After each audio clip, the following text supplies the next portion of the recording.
tu zin ka hui le bo ki tho chun si zo len te na relief camp eti hian ai bol pi tawin kun ho chu koi na veranda zong bon changken ale mang tan eti kitchen lang zong khu kitchen lang yong pe le phap e lem thang awang si zu ta azang lei khan ne kiti chu ka thowai tai chi tu to các chak sangu condition le hin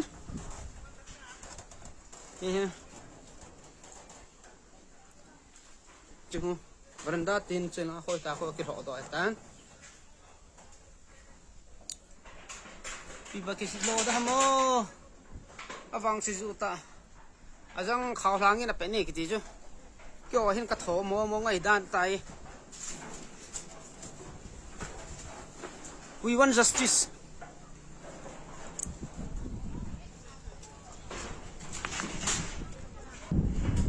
we want justice we want separate administration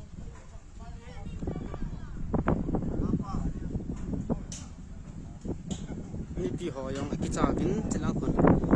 ki the do so ke ta vin in sunga kui ma cha